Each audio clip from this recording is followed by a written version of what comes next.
continue. Forgot I have to select start. Hello, everybody. Good rainy morning this Thursday morning. We're dealing with some rain here in Columbus, but if you're dry this morning, lucky for you. Welcome to our Disruptive Leadership series.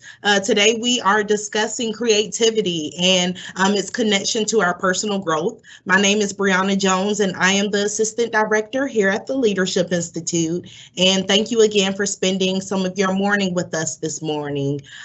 Today, we hope this webinar will be interactive. So we will be using the Q&A feature throughout. I will pause the speaker or wait for her to have a natural pause before I ask any questions or take any questions from the audience. Today's webinar will be facilitated by Chelsea Powell. Chelsea has provided leadership development and executive coaching in the Columbus community for the past 5 years. She is a national certified counselor, mindset qualified in foresight, and holds several other self-assessment tool certifications, including Right Path and MBTI. Chelsea has worked with both D1 and D2 athletes to enhance their mental performance on and off the court. Chelsea was a stalwart student athlete at Southeastern Louisiana University, playing basketball, as well as carved out a name for herself as she still holds the multiple three-point record at her school. Through Chelsea's experiences, her focus is on enhancing customer service within the gym to meet the needs of her members. And with that, Chelsea, I'll turn it over to you. Welcome. Thank you, Bree, and thanks for having me back. I'm in a new place, but happy to be a consultant with the Leadership Institute. So thank you for inviting me back to really talk about one of my favorite things to talk about, which is creativity. And so as we approach this conversation today, of this quick little webinar, I really want you to understand that this is about having a mindset, leading with a new mindset that you start feeling comfortable and more comfortable to take risk and risk that failure. Because as a leader, you're not only trying to lead by example, right? But you are trying to promote and create an environment for your team and for your staff and for your maybe even your supervisor to have an environment where they do feel free to take those risks, to be vulnerable, and yes, to potentially, I'm going to say it again, the new F word, which is fail, right? And I want to challenge you, because if you aren't failing or if you aren't risking a failure, are you really trying something new? Are you pushing yourself beyond your expectations, outside of your comfort zone? And I would love to say, if you're not taking that risk, you're not truly growing in a way that you could in terms of your self-development, your personal development, but also leadership development. I know Bree told you a little bit about me, but those are all good things about me. I want to think about this, here's my new resume. These are my failures, so let's think about it in a different way. In college, if I had a 3.0, that was a good semester for me, yay me, right? I got cheating on a biology test once in college. Not proud of it, but it is a failure. I failed multiple tests, including that one and my first driver's test. I recently dropped out of school. Yes, I'm 33 years old and I recently dropped out of school. I got caught skipping class in college so I could drive home early. My coach found out and I ended up having to run quite a lot. And here's, the one that happened again this morning. I gave my kid candy for breakfast, right? Because there are some battles to lose so you can ultimately win the war. At least that's what I tell myself. But so often we introduce ourselves, or you hear, a bio of someone, and all you hear are the really, really great things that we've accomplished, right? I'd like to throw this out here. These are things that I've also accomplished, because guess what happened after these? I learned from them, right? I made these mistakes. I do drive now. I think my 4-year-old tells me I'm an excellent driver now. So I do drive, even though I did fail my test. I got caught skipping class, but I ran, I learned from it, I didn't do it again, right? So when we make mistakes or we have failures, we learn, right? And the growth comes from how we're adapting from those failures and how we're adapting from those mistakes. And that is why we're here today, right? To talk about this freedom to fail. And if we don't have the freedom to fail, we are not fully embracing a creative mindset, right? So in addition to leadership development, my husband and I just recently took over ownership at a local gym here in Columbus, Georgia. And so you'll hear me talk about some examples, because here's the thing. We took that risk, to be determined on how it goes, right? But we took that risk, and at the end of the day, our question to each other was, what's the worst that could happen?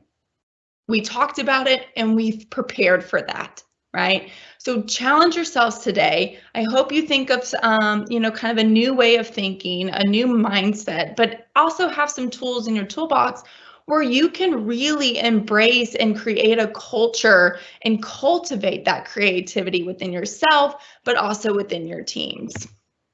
So we just kind of off the cuff, we think about creativity. What is creativity? Well, it's the ability to transcend traditional ideas, rules, patterns, relationships, or create meaningful new ideas, methods, interpretations, right? So we think of this as being very imaginative. Well, that's very fancy, right? We think about creativity, and I think because we think about creativity and being, well, that's only for certain people. I'm not a creative mind. We think that we can't be creative individuals, right? Unless we have that artistic background. At the end of the day, creativity is just the ability to create, the ability to do something new, the ability to step outside the box, to step outside your comfort zone. I'd be willing to bet that each of you have done something creative this week, if not today.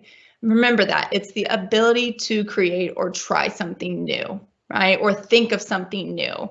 And that can be in your personal life, that can be in your work life. So I just want you to throw out right now, if you say, well, I'm not creative, throw it out, because you are and you can be. And that's what today is all about, is how you can think of yourself as being creative and fostering that creativity. We think about who can be creative. We think about artists, musicians, writers, designers. Throw it out, right? Just like I said, we are all creative, but here's the thing. The people who are known for being creative or they spent time cultivating, failing, and working at it. We think of some inventors, right? So let's think about Thomas Edison. He had over 1,000 patents, right? We are probably only familiar with, one or two of those, right? And the main one being the light bulb, right? We remember that piece because he cultivated it and he was successful at it.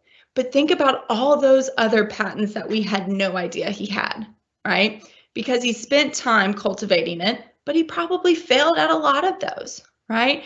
So sometimes, being creative is just about continuing to work at something. Again, we're talking about stepping outside of your comfort zone today, stepping outside the box. And so often we think creativity is so hard. So I want to challenge you to do something, a quick activity. And so I want you to get from point A to point B, the maze that you see on your screen. Point A to point B. Just take a minute, try to run through A to B.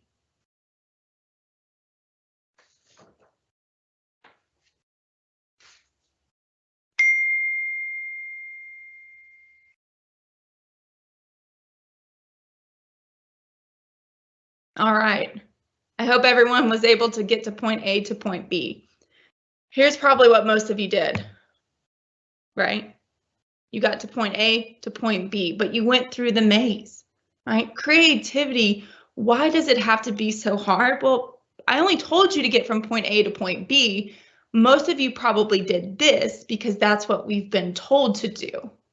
but you could have done this. Point A to point B. Point A to point B, right? So why is creativity so hard? Because most of the time we're told that there's one way to do something.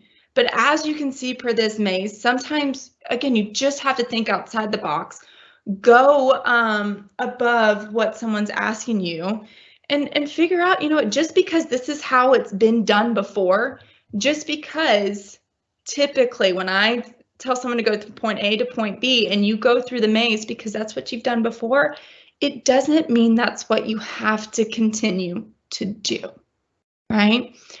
So creativity is so hard because for so long, and this starts at a really early age, we are told that there is one way to do something, right? We think about grade school around, first, second grade.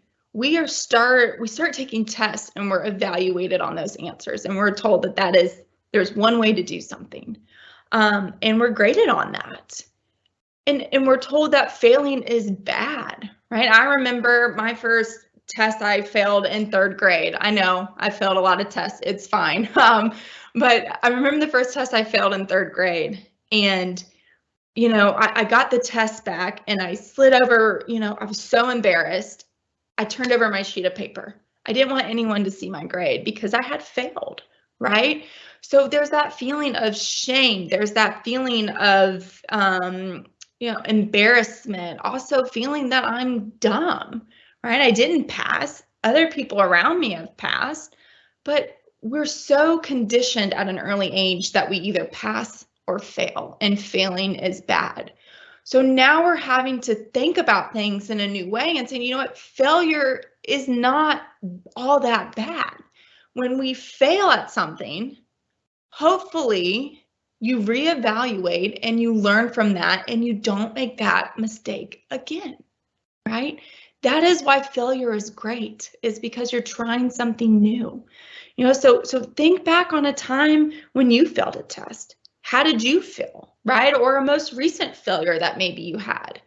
You're still probably feeling those same feelings of shame and embarrassment. Well, again, we're trying to shift you to a new mindset here. And it's all about how you learn from that failure and being open to that failure.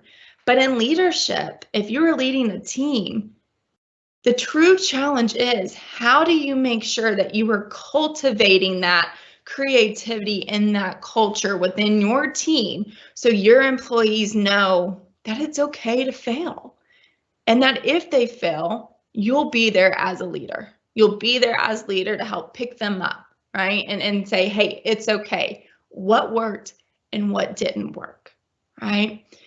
And so, I think about my daughter all the time. She's 4, going on, 20, I feel like some days. But, if you have children, or if you're around children, start to pay attention how their ideas and how they play and how they interact with each other. Because, at a very early age, our surroundings become very set in stone in our early adult life. But if you look at kids are relatively unbiased, right? They don't carry around a lot of the preconceptions that adults do. They are generally much less afraid to put themselves out there, to, they're not worried about judgments. They're not worried how someone else is going to feel about, for instance, my daughter wore a sparkly dress today with little heels. She doesn't care. She is living her best life, and I'm trying the best that I can in a reasonable way to cultivate that for her, to allow her to do that. So pay attention the next time your kid or someone around you, a child, is playing, and just notice how they play, right?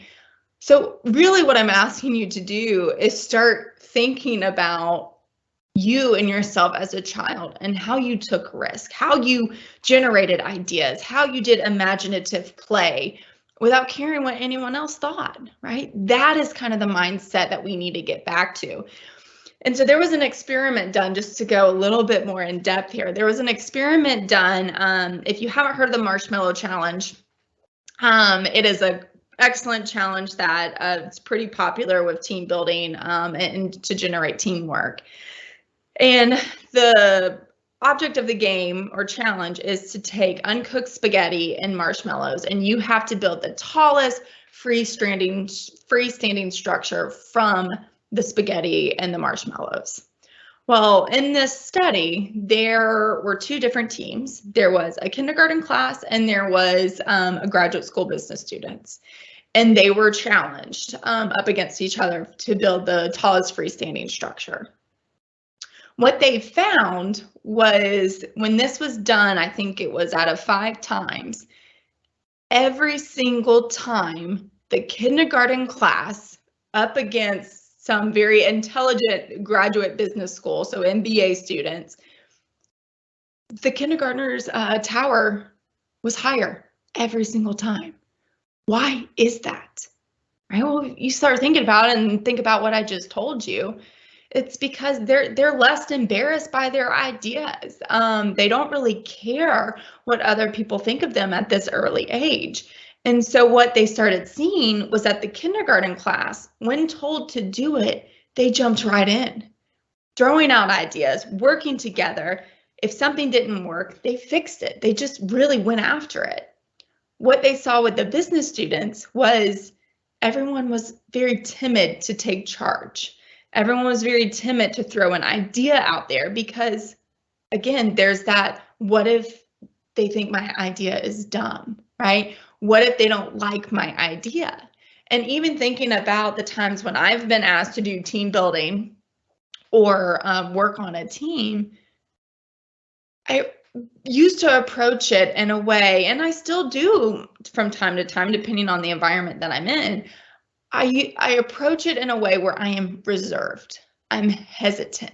And because of that, I am less likely to speak up in those situations, right? So make sure that you are, again, cultivating that environment for your team, for yourself, to be able to jump in without judgment.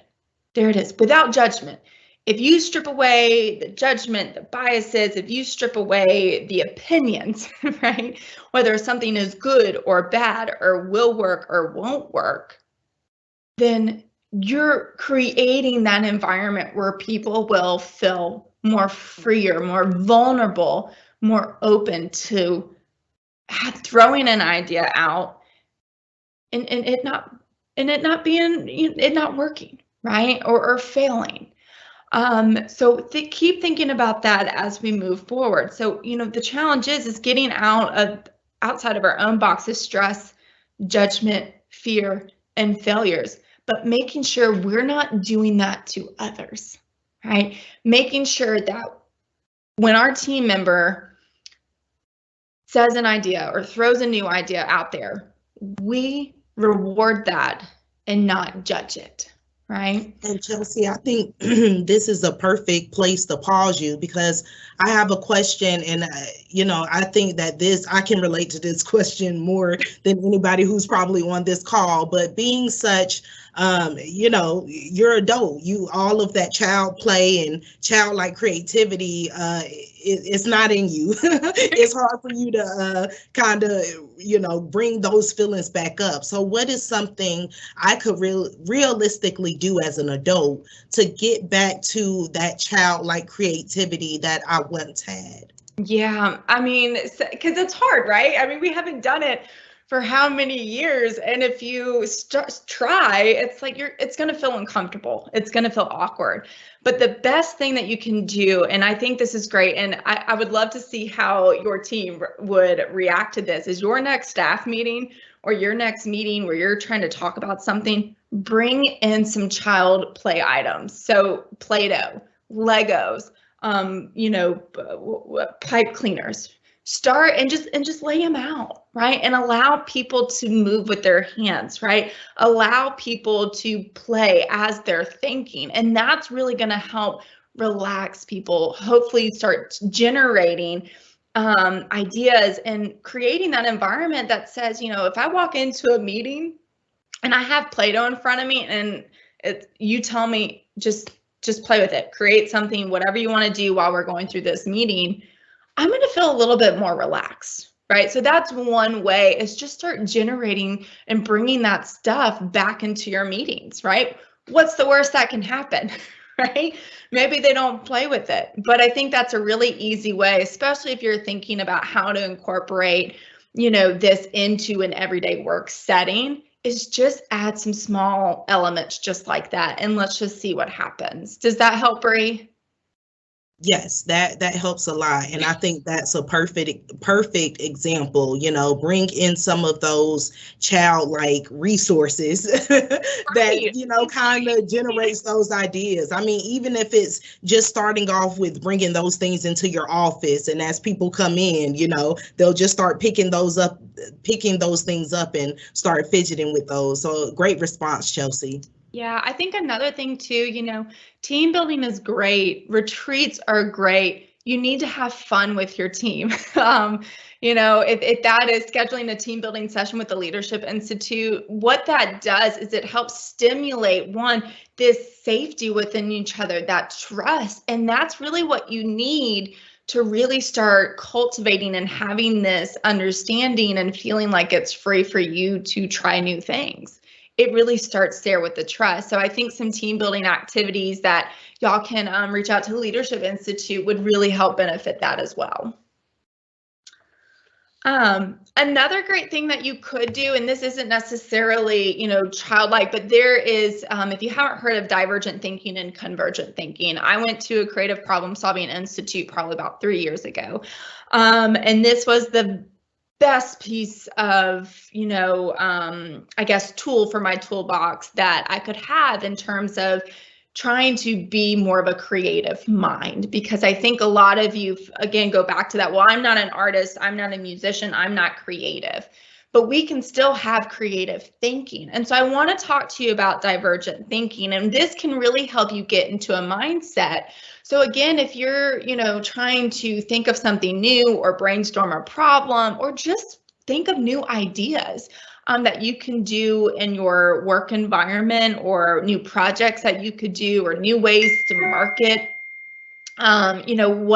what you do, divergent thinking is an excellent resource. So let me tell you what it is.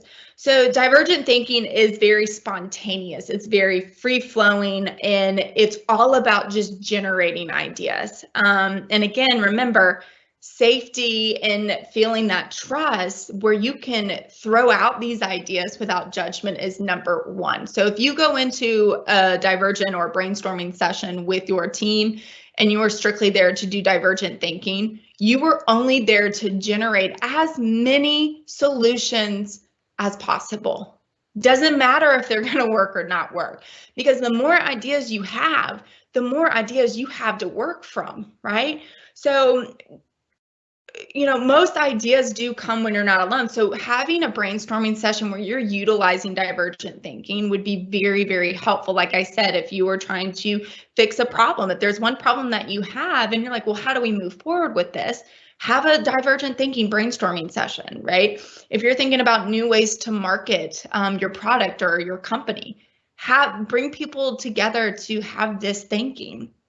And so just an idea of what you could do, or give you an example, sorry, not an idea, is an example of divergent thinking would be, if I'm thinking about all the way how I can make a bathtub better, right? So what you would want to rephrase that is, what are all the ways I can make a bathtub better, right? And then just let people start thinking of ideas, get creative with it, self-cleaning, dog shampoo built in, iPod speakers. No bad idea. So when someone, if you're doing divergent thinking and someone says something, it's free of judgment. You don't say, oh, that's a great idea. I know it might be hard. Or you don't say, that's never going to work. That's not the point of divergent thinking. The point of divergent thinking is to generate as many ideas as possible, put them all on a board, and that way, from divergent thinking, you can convert it down, which is convergent thinking. So for example, one of the things my husband and I did when we first took over the gym was, what are all the ways that we can increase, what are all the ways that we can increase our customer touch points, right? Or member touch points. So we thought outside the box. We're going to create an app. We're going to send automated emails. We're going to, pinpoint people on social media. We just started thinking of all these ideas that we can do. And once we got all those ideas up, we started really looking at those ideas. And this is where convergent thinking comes in, is where you're looking at those possibilities and you were narrowing them down as to what will work and what won't work, or what can you do right now, right? So one of the things that we realized we could do right now is automated emails, right? We can send emails to new members who sign up, welcoming them. And then we can also send emails to members who are choosing to leave, because I want their feedback. And so that's something that from that divergent thinking, and we took it and we, kind of converged it down, that we've already been able to implement within 2 months of us being there, right? So really think about this. And remember, divergent thinking is free flowing, trying to get as many ideas as possible in a judgment-free zone. And then once you do that, you converge it down, right? And a good way to think about that is, what are the positives of this? What are the negatives of this idea? What's an obstacle for this idea? And then how would you overcome that obstacle, right? So I think we'll give you these slides later so you can remember divergent and convergent thinking. But if you want more information on kind of, what that might look like, or some techniques for convergent thinking, again, you can just reach out to the Leadership Institute and they'll be able to provide that for you. So one of the things that I've talked about constantly is cultivating this environment, cultivating this culture where your team feels safe enough and free to express thoughts, ideas, opinions, right? That could lead to potential successes or potential failures. So I want to talk a little bit about what you should remove versus what to reward. So when I say remove, in order to cultivate this environment and have this, creative edge for your team, you need to remove barriers. You need to remove power. You need to remove, the power. You need to remove any type of title that might come in. So what I mean by that is, if you're having a meeting and someone with a higher title or more power comes in, the dynamic will change, right? So one of the things that Pixar does, and they do a really great job of this, is they have brain trust meetings. And what that is they understand that these meetings are solely for brainstorming what's worked and what needs to and what might need to be improved. So for example, after they did their first showing internally at Pixar with Toy Story, they all came together and they bring in their power trust, which is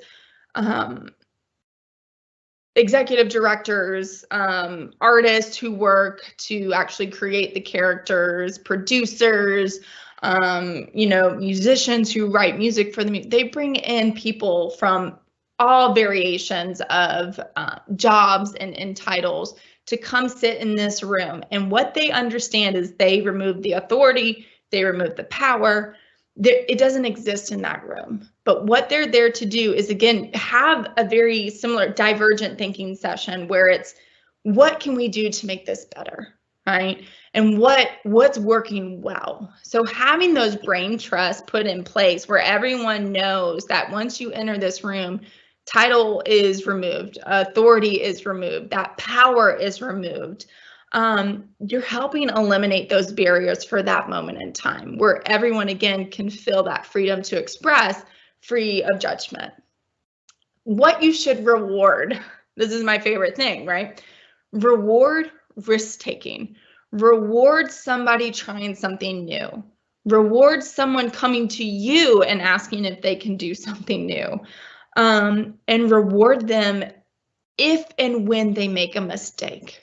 And I say that because if you reward them for making a mistake, you're actually rewarding them for trying something new, for taking a risk.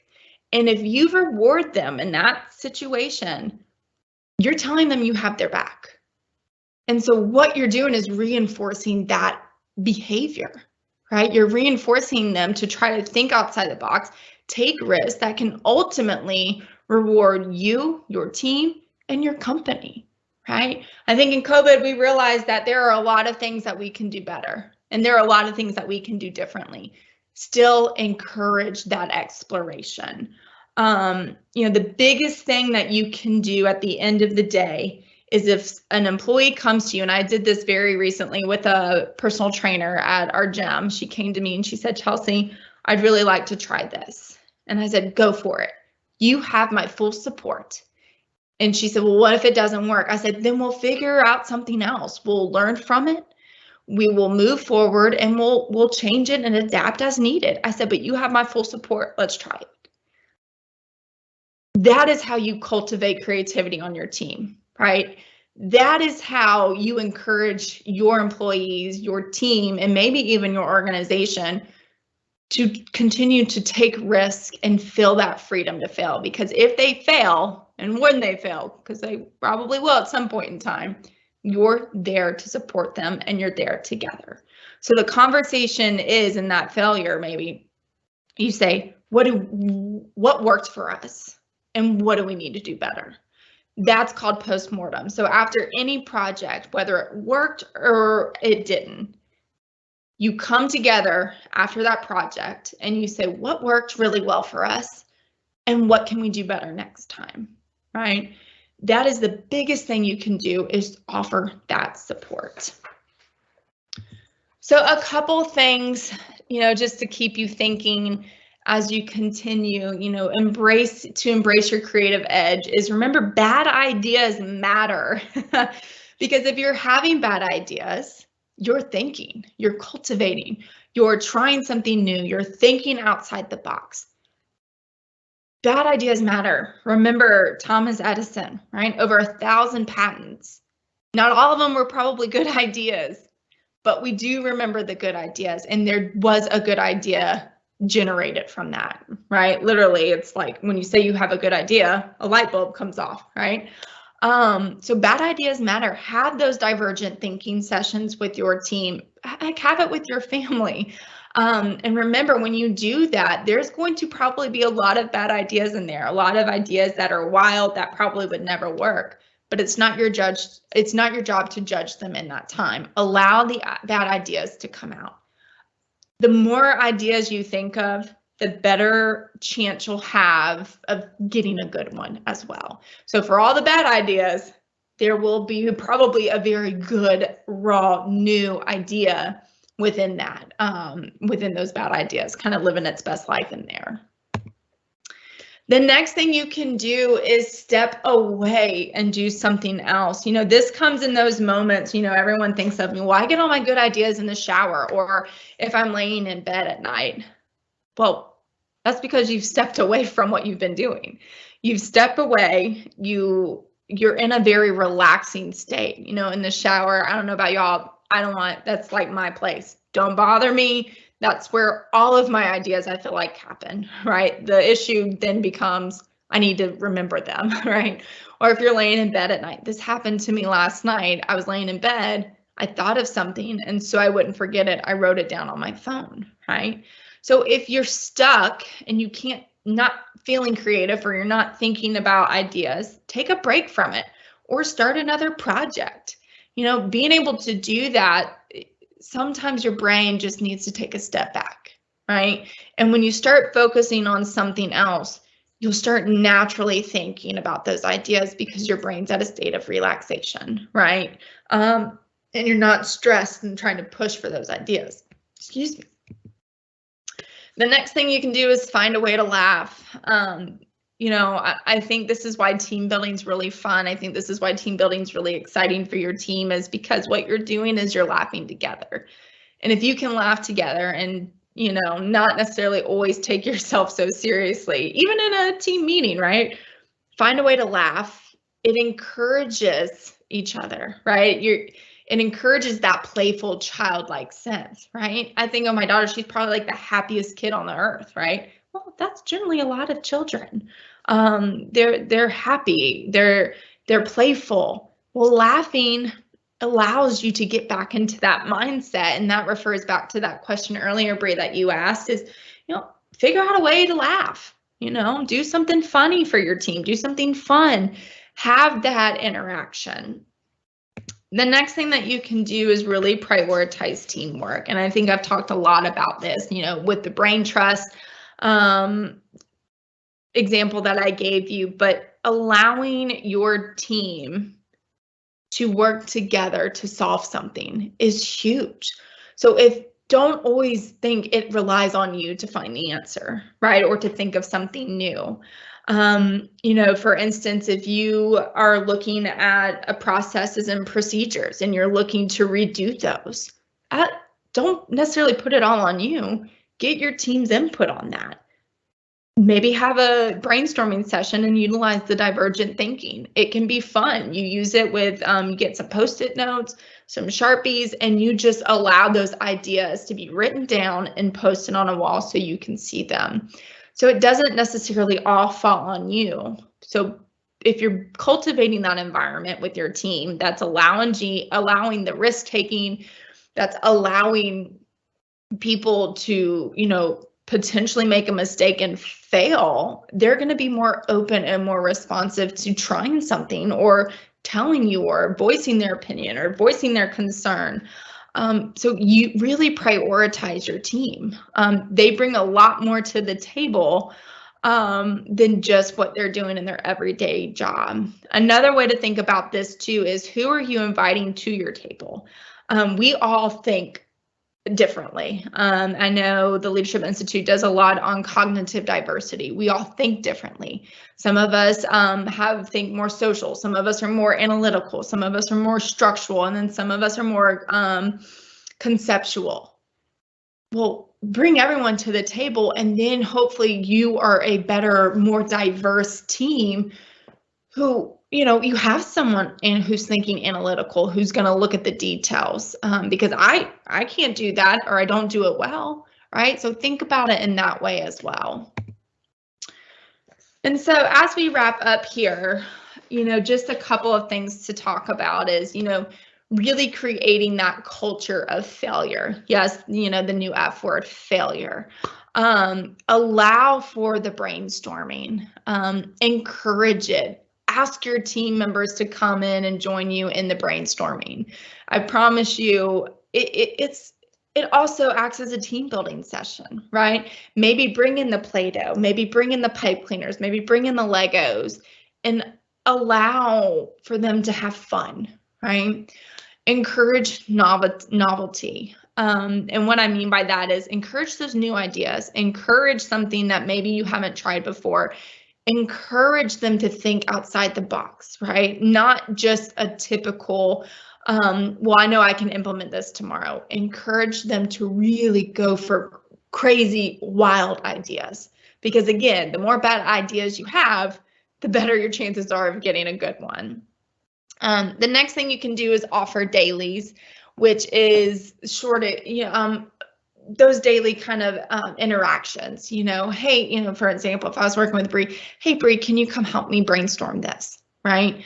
Hey, can you come help me look at this? I need your thoughts on it. Or what do you think we should do about this? Offer those daily interactions. Remember, prioritize that teamwork.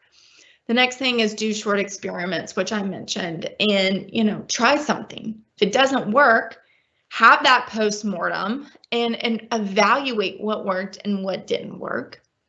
Create a brain trust. Who are those people that you want to bring in to really give you the feedback that maybe you need to hear?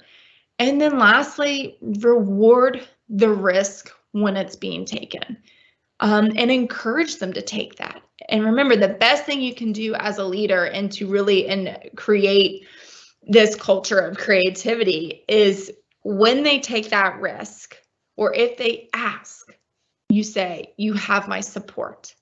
I will back you up. And if it fails, you reward them for taking that risk. And then you say, what can we do better? What worked? And then you move forward and you try it again, right? Or you try something else. Because if you're not trying new things, then you're not cultivating creativity the way that you need to. And you're not growing. You're not growing as a leader, as a person. You're not helping your teammates grow. And you're not going to help your organization grow, right? So reward the risk, encourage the risk. And so hopefully y'all can think about this in a new way. You know, everyone does have the ability to be creative. Sometimes we just have to think and put ourselves in that environment. So start cultivating it within yourself and with your team. And with that, do we have any questions? Yes, Chelsea, we do have a few questions. I will go ahead and start off with this question that Corey asked. How can you realistically get outside of your box if you are a structured thinker? And I think that you brought up a lot of good points. Number one, bring who's at your table, thinking about the people who you can bring to your table to help you in this creative process or when you're feeling stuck. But if you could speak to, how a structured thinker such as Corey can kind of get outside of his box and get out of his own way. Yeah, thanks, Corey, for that question. I think that's a very common question and common concern because, if you are a structured thinker or analytical thinker, I think the biggest thing for you to remember is you do have a huge role in creative thinking and creative problem solving, because who am I going to need, right, to really think about how to initiate this idea that we thought of. And I think what Bree said, making sure that you have people around your table that can help encourage that and encourage that thinking, because I think there's a lot of things in that Divergent session that you could use where you bring everyone together, bring your team, even yourself, where you say, what are all the ways we can make a bathtub better? Right, as an example. So come prepared with your problem and say, what are all the ways we can do this? And start having those ideas and those thoughts. I think that is the easiest and the best way to start to try to get yourself into that creative mindset, is having that divergent thinking session where, you're kind of just throwing everything out there, a self-cleaning bathtub. Well, who wouldn't want that? That's pretty great. But where you're going to come into play with that cognitive diversity is you're probably going to say, well, how do we actually do that? And can we actually do that? Right. So I think those are a couple ways that you can step outside of your box and start working towards that creative thinking and generating those ideas. Thank you, Chelsea. And I do have another question, which this is very good. Being asked to be creative on the spot or during a session is hard for me. How can we give people space to be creative and not force creativity on them? Yeah. And I think that's, utilizing if that tip I said, where step away for a minute, right? I think that's where being very open and honest with your team and saying, hey, here's what I'd like to do, right? I'd like to meet about this problem.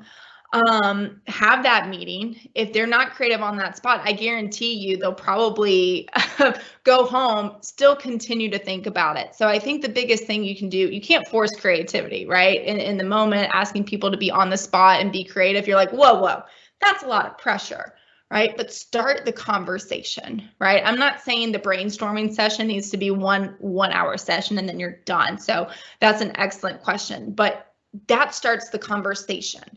So have a brainstorming meeting, open up this problem, right? Have it for an hour or 30 minutes, close it, revisit it later, because then you're allowing them to process and think of those ideas on their own time. Remember, if you're not generating ideas or, generating that creativity, take a step back, right? So I think that's something too, is not just having one set meeting, but having an intro meeting where you're introducing it, meet for 30 minutes, allow people time to think about it and meet again in a week or so, right? And having that follow up.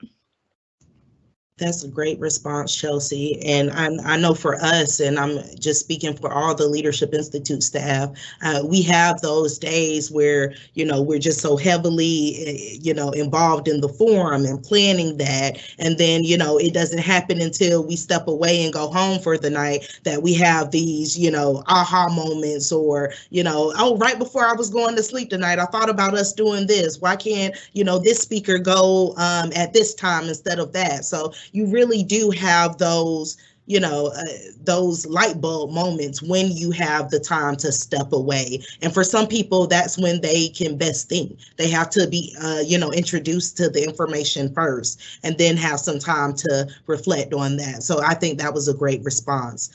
Chelsea, we have one more question. This is about reward risk. So how do you draw the line? You want to reward people taking risks, but when is it appropriate to, I don't want to say stop the creative process, but when is it appropriate to not reward risk? Yeah, no, I think that's an excellent question. Thank you for asking that. I think it goes back to the intention. What is their intention of, taking that risk? What is their motivation behind that risk? And I think, if you can pull, let's say, for instance, someone takes a risk and there are some good things that happen and some bad things happen. I think that's why those postmortems are really important, is because you allow for that time to process what worked and what didn't work.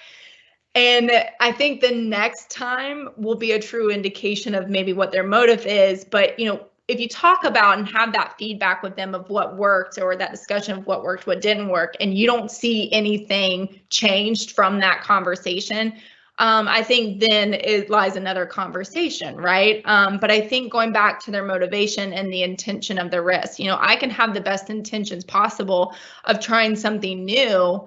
It might not work, but the key thing for me is, and what I'll continue to support with my staff, especially at the gym, as we're trying to think of new ways to do things, is, did we learn something from it? And moving forward, does that staff member take what we learned from it and apply it in the next experiment project she does? And if she does, or he does, whoever my staff member might be, then I'm going to continue to reward that, because they're learning, and at the time they're growing and developing.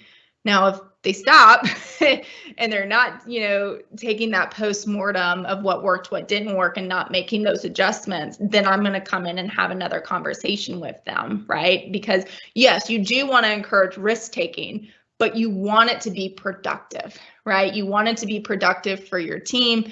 You want it to be productive for your organization. And if it's not being productive, and if you're not learning anything from it, then yes, I think you should cut it off or try something different. Yes, thank you. Thank you for that, Chelsea. I appreciate that. That was a good response. Well, thank you all for coming to this webinar today. We will make the recording of this presentation available on our Facebook page within 48 hours. If you want this, if you want a copy of these handouts, please go ahead and drop your emails in the chat, and I'll send those your way by the end of this business week.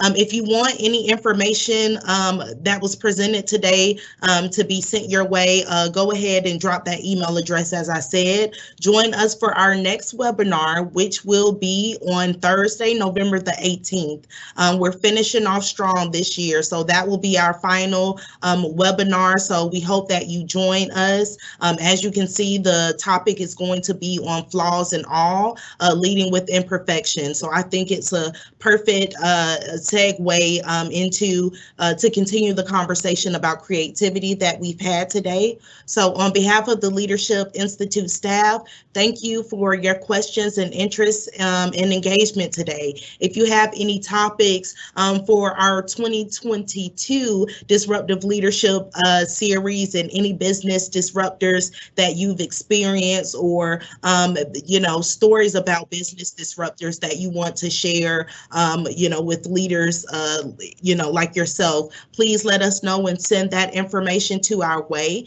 You can contact us at the Leadership Institute at columbusState.edu. There's two S in the middle. Leadership Institute at columbusState.edu. We do ask that you take this survey as well, and we will see you all at the final 2021 Disruptive Leadership webinar. Thank you and have a great week.